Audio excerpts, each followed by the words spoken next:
What's up, people? Good morning, good afternoon. Hope you're doing well. Thank you again for joining me. And today we're going to be talking about my first experience DPing a short film. I know for some this might be a surprise, but I never have done any sort of narrative work or any sort of drama. I started doing video and photo kind of in the Instagram world, the commercial style world, and I never really felt a passion towards drama. I've always felt slightly intimidated by it, and growing up, it's not something that I've always found to be kind of for me. I was never into drama club, I was never into plays, I was never into any of those sort of things, so getting into narrative work is fairly new to me right now, so it's kind of a really cool experience, trying these things. The more I've come to love and study cinematography, the more that I find myself kind of finding an interest in narrative and drama work. Now, not saying that I want to do drama for the rest of my life or narrative work forever. Commercial work is still probably one of my favorite things to do, but I think it's super important to just be able to experience and try different things, especially considering a short film. A lot of the times the budgets are nothing at all. If any, it's super low budget, so a lot of the times when you're on a short film, it's due to pure passion. It's not due to any monetary incentive or anything along those lines. So for me, being able to do this short film for the first time allowed me the opportunity to kind of step out of my comfort zone and try things and meet people that I normally wouldn't have if I only stick to what I do every single day. Today I'm going to be going over a few different things that I learned while on set shooting this short film. I'll also be going over a few lighting and composition breakdowns with a couple stills from the project.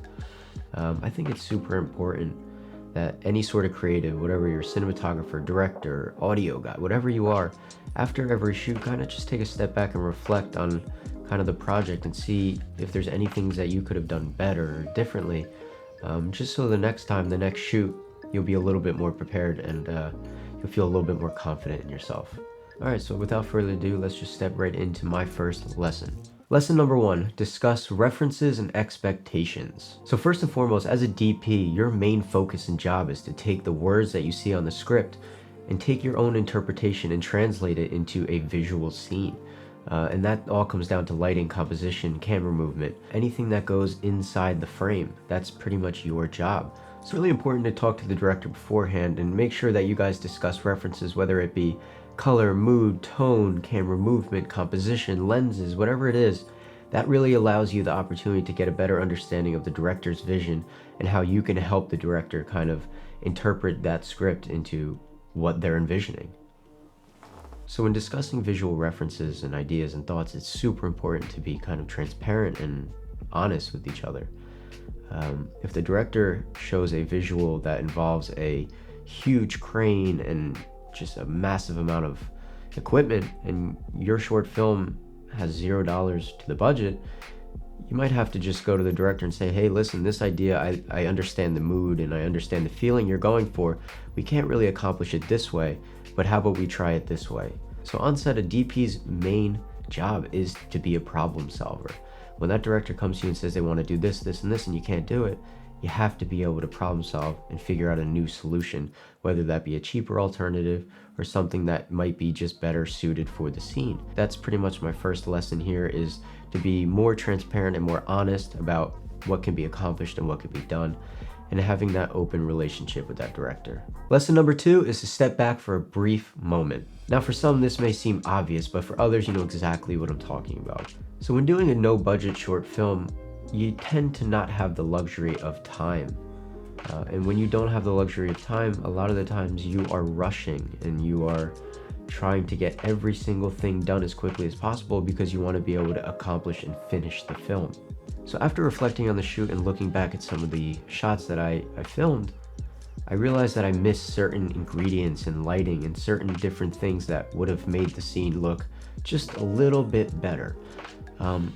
And I'm not using time as an excuse or anything along those lines. I'm using that as a point to reflect on the fact that I needed to maybe take a brief moment and just step back from the chaos of what was happening and just observe the scene objectively and see if there was anything that needed to be changed or added to kind of finalize the look of the scene. And I'll go a little bit more into detail when we go into the breakdowns. But for now, just the general gist of this lesson that I took away was to take a brief moment out of the chaos of the shoot.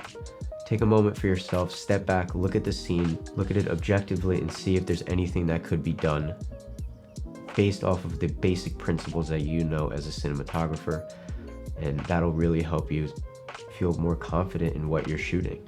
Lesson number 3, be more confident in your thoughts and ideas. So going back to this being my first narrative short film, this was again out of my comfort zone, out of anything that I've really ever done before. Normally, myself on a commercial shoot, on an ad, whatever it is, social media shoot, whatever it could be, I'm pretty confident in what I can accomplish. If I see a particular thing that I don't like, I'm pretty vocal about it, and I would like to change it, so I'm happy with the way it looks. So this being my first narrative film, I felt I didn't feel like myself in a way sometimes.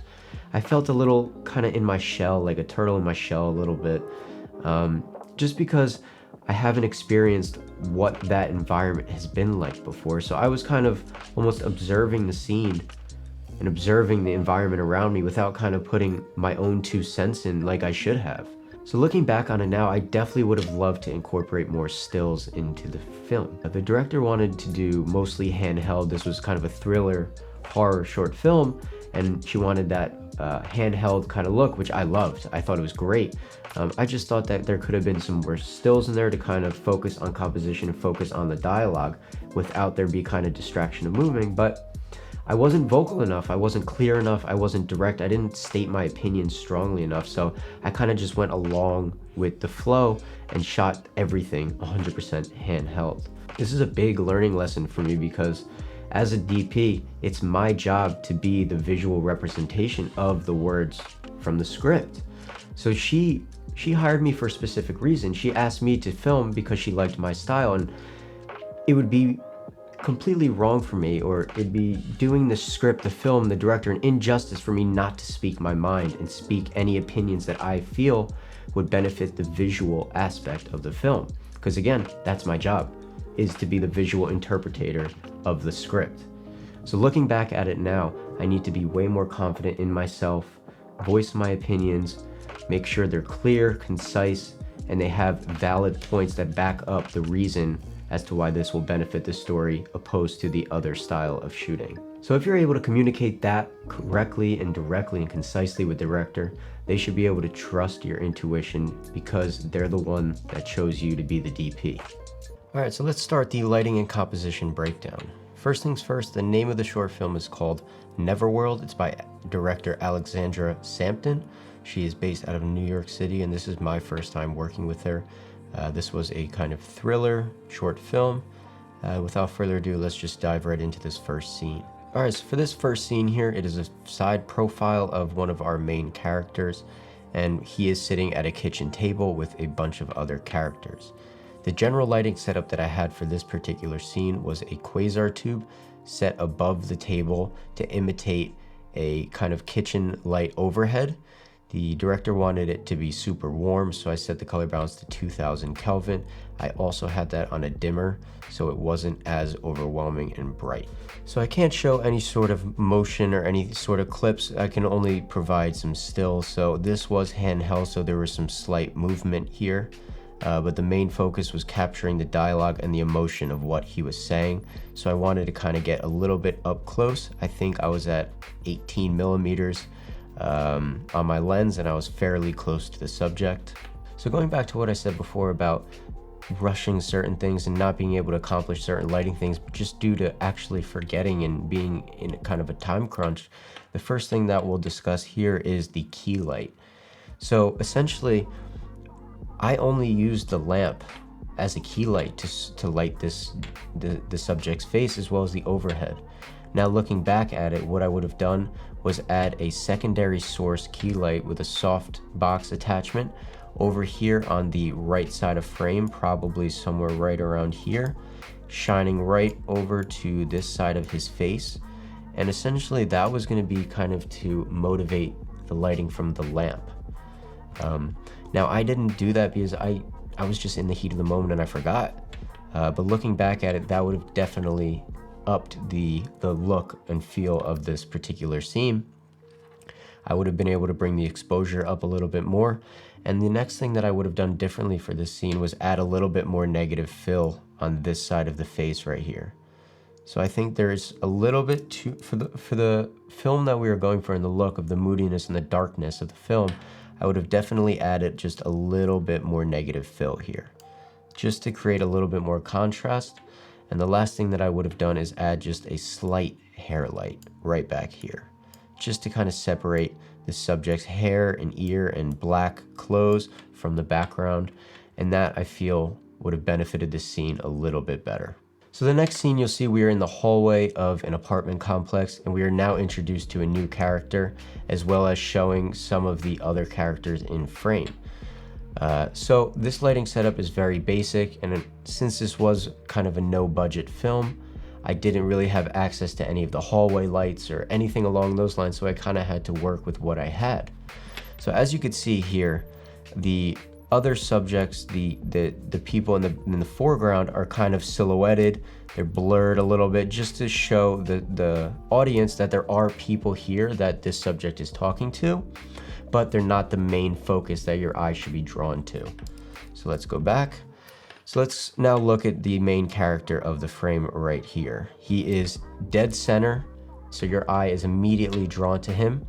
And the way that I lit this was to kind of half split his face to kind of create that almost dark, moody, and almost like scary feeling. So what was really cool was this hallway kind of looked pretty cinematic to begin with.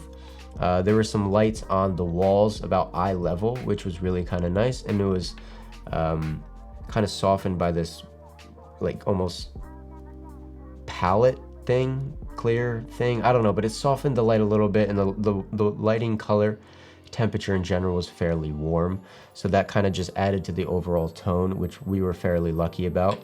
I had a buddy of mine, his name was Tomas. He came with me. He is over here hiding, and he has a black negative fill holding up against the subject's left side of the face right here, which is helping create that dark shadow right on his face. So it's almost invisible, his face, but without that negative fill, his face would have been a little bit more flat, no real shadow or contrast, but adding just that simple negative fill would have helped tremendously. Now looking back at it, what I would have done differently was maybe added a smaller light on top of or near the light that was in the hallway to just help bring up the exposure and emphasis and color temperature just a little bit more, because relying on what was in the hotel really wasn't enough to kind of get that right exposure that I was looking for. So maybe adding a separate light to kind of help motivate that light would have helped benefit me a little bit more. Now looking at composition here, having the subject dead center and all the other characters in the film kind of scattered throughout the side of the frame here, I feel like creates a little bit of interest, knowing that you, the camera, are also almost like a fourth character in this. You're behind all of these people looking over their shoulder, kind of observing what this gentleman is saying.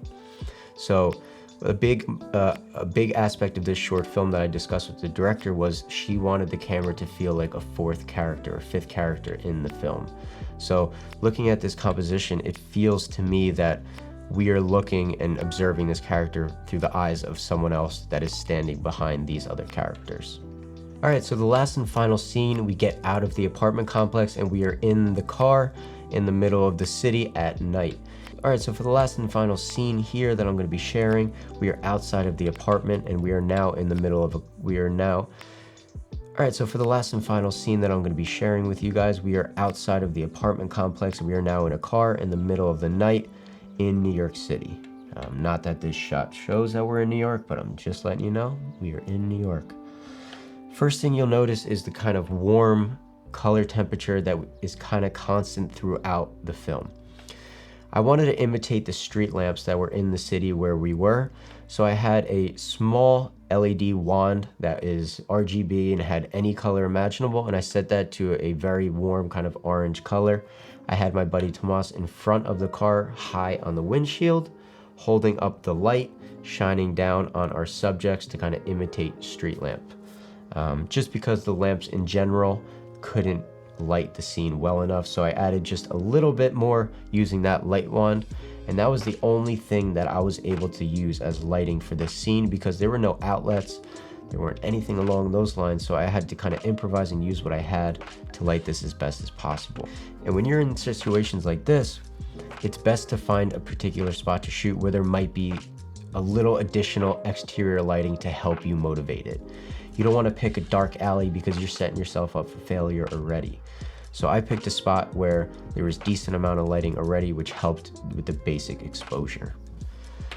So let's dive right into this. You'll see that the orange light is coming directly from this direction here, highlighting their faces, which kind of imitate the street lamp, like I said.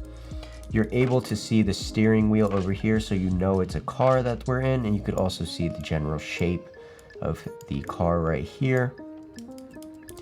And for this particular scene, it's a conversation between this subject over here and this subject over here. And it was a pretty intense dialogue scene, and one of the main focuses was this character right here. So I wanted to be up close and personal with him, focusing on him during his dialogue. But what I also did was during her dialogue speech, I rack focused directly to her. So I was able to capture her emotion while she was speaking, while also seeing the other character in frame, but a little bit more of a blurred image. Something cool that I thought added a little bit of color and texture was keeping the window about halfway open, which kind of helped create these little beams of light over here, which came from the street lamps, came from outside lighting. Now, if that window wasn't open or if that window was open all the way, I wouldn't be able to get any sort of that interest or any sort of things that kind of make it look a little bit better. So that was something that I found to be really, really cool in this situation. And now things that I would have done differently for this particular scene would be right back here. This whole area over here, right here, is just black. This does nothing for me. Now, looking back at it, what I would have done was to add some sort of exterior lighting. If I had another wand or if I had another battery powered light, I would have shined it through a window coming this way to kind of help edge and give a nice backlight to separate the subject right here from the actual headrest and the back seat and the window. So that's something major that I would have done differently, was add a backlight to help separate the subject, just so it doesn't look like a deep dark hole. So these are just a few takeaways that I found to be super beneficial to me after shooting my first short film. These are all learning lessons that I keep for myself because I think it's super important to kind of reflect on all the things that I could have done better, things that I did well, that I could just be proud of in that brief moment, because it is good to be proud of certain things that you do. But at the same time, understand the things that you did wrong and move forward with that. How could you be better next time? What could you do differently? How can you practice more at home to make sure that you are more prepared for the next shoot? So that's it for today. Thank you guys again. I really appreciate it. You guys are the best. Thank you so much. Until next time, thank you. Have a great day.